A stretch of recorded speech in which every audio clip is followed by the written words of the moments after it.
Hey everyone, it's John here from Hot Take Hockey to give you another video, Mitch Marner and his update, and I'm also going to talk about trade rumors with the Edmonton Oilers, specifically a signing rumor, and Montreal Canadiens might be interested as well, so we're going to get into it. But first, Mitch Marner, and I want to get into more RFA news, so obviously more updates to come. I haven't brought a lot onto the channel in terms of RFA situations, but more to come definitely from now until training camp. So let's get right into the Mitch Marner update.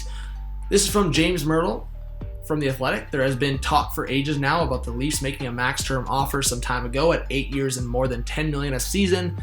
Giving away that many UFA years, however, was a no-go for the Marner camp.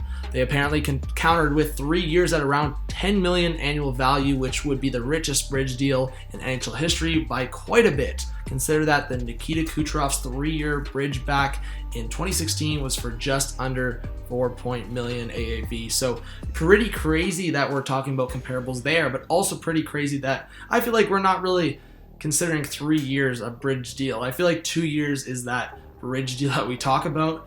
Obviously, for Mitch Marner, 3 years, that gives away control for the Leafs. $10 million, that's so expensive for that amount of time. The Leafs wanted $10 million at an 8-year term, and 8 in 3 years, that's a huge gap.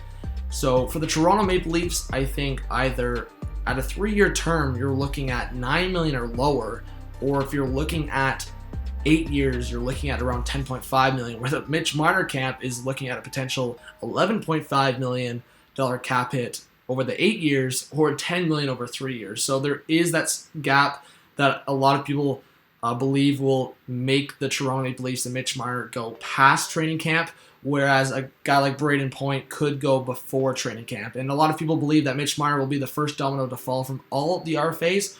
I think that's a debate for a lot of people. I think Braden Point or Mitch Marner, it could be one of those two. I think the rest will wait on one of them to sign. And I think Braden Point and Tampa Bay Lightning might not care as much about Mitch Marner, and that's why they might get it done before training camp.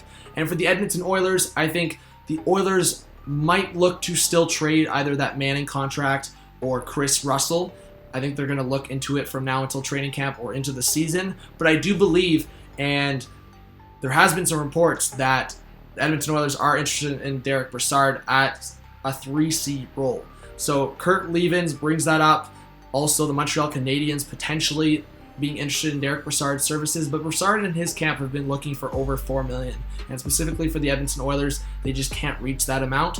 Maybe at a $2.53 million cap hit. If the Oilers were looking at a 1.52, that's basically meeting at middle ground.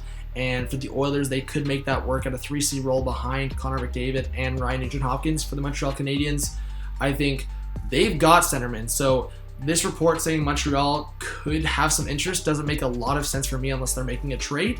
And for the New York Islanders, who have also been reported to be interested in Derek Brassard, could be trying to maybe bid against the Edmonton Oilers. But at this point, a lot of people believe, and fans included, that there could be a PTO in the works. But I think for Derek Brassard, he has proven over the years, maybe not over the last year and a half, that he is a very good NHL player. But over the last year and a half, whether it's with the Penguins, the Avalanche, the Panthers, he's been very inconsistent. I think that's the problem for some teams. So thank you for watching this video. More rumor videos to come, more update videos to come. I am taking a few days off here and then, just in terms of school coming up. I'm trying to kind of manage my time, and obviously I want to make a lot of videos for you guys. So thank you for watching. Let me know what you like about the channel. Love doing this for you guys. Excited for the upcoming year. Definitely subscribe, drop a like, do all that good stuff. This was John from Hot Take Hockey. Have a good one. Peace out.